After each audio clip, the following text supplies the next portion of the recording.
এই দিলীপ আগরওয়াল বাংলাদেশে অবৈধ বিভিন্ন ব্যবসা এবং সরকারের মদতপুষ্ট হয়ে যোগ সাজস করে আজকে যে সাউন্ড গ্রেনেড, যে রাবার বুলেট, যে অবৈধ ডেট এক্সপায়ার ছাড়া টিয়ার শেল নিয়ে আসার যে অন্যতম শরিক, তিনিও আজকে এই মামলার একজন এই 20 নম্বর এজাহারনামী আসামি। বৈষম্য বিরোধী আন্দোলনের 19 জুলাই দুপুর 2টায় বাড্ডায় যে হত্যাকাণ্ড হয়, হৃদয় আহমেদ নামে একজন খুন হয়, বহু লোক হতাহত হয়, সেই 20 নম্বর এজাহারনামী আসামি দিলীপ আগরওয়ালকে আজকে গ্রেপ্তার করে আদালতে আনা হয়। রাষ্ট্রপক্ষ 7 দিনের রিমান্ড চায়। আমরা রাষ্ট্রপক্ষে রিমান্ড আবেদনের শুনানি করে আমরাও রাষ্ট্রপক্ষে 7 দিন রিমান্ড চাই এবং আমরা বলি অবৈধ আগ্নেয়াস্ত্র এবং এই খুনি মিশনে যারা যারা গুলি করেছে তাদের তাদের তাদের তালিকা উদ্ধার করার জন্য এই এই এই প্রভাবশালী আসামি, এই বিত্তশালী আসামির 7 দিন রিমান্ড আমরা প্রার্থনা করি। আদালত সন্তুষ্ট হয়ে 3 দিনের রিমান্ড মঞ্জুর করে। তারপর আসামি পক্ষ চিকিৎসার জন্য একটা আবেদন দেয়, সেখানে আমরা রাষ্ট্রপক্ষের একটা জোরালো আপত্তি করি, যেহেতু সে রিমান্ডে আছে এখন তার এবং হাইকোর্টের নির্দেশ অনুযায়ী তার রিমান্ড আদালত মঞ্জুর করেছে। এই পর্যায়ে তার চিকিৎসার আবেদন শুনানির কোনো সুযোগ নাই। বিজ্ঞ আদালত সন্তুষ্ট হয়ে আমাদের এই আবেদন গ্রহণ করে তার হাসপাতালের যে দরখাস্তটি সেটি উনি নামঞ্জুর করেন এবং 3 দিনের রিমান্ড মঞ্জুর করেন।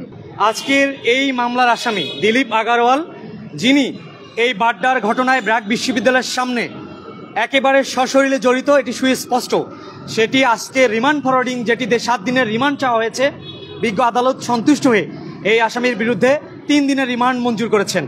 পাশাপাশি এই আসামির ব্যাপারে আসামি পক্ষের আইনজীবীরা বলার চেষ্টা করেছেন উনি ঘটনাস্থলে ছিলেন না, কিন্তু আপনাদের মাধ্যমে আমরা মিডিয়ায় দেখেছি এই স্বৈরাচারের দোসর শেখ হাসিনার যে নির্দেশ, সেটির কারণে এই দিলীপ আগরওয়াল বাংলাদেশে অবৈধ বিভিন্ন ব্যবসা এবং সরকারের মদতপুষ্ট হয়ে যোগ সাজস করে আজকে যে সাউন্ড গ্রেনেড, যে রাবার বুলেট, যে অবৈধ ডেট এক্সপায়ার ছাড়া টিয়ার শেল নিয়ে আসার যে অন্যতম শরিক, তিনিও আজকে এই মামলার একজন এই 20 নম্বর এজাহারনামী আসামি।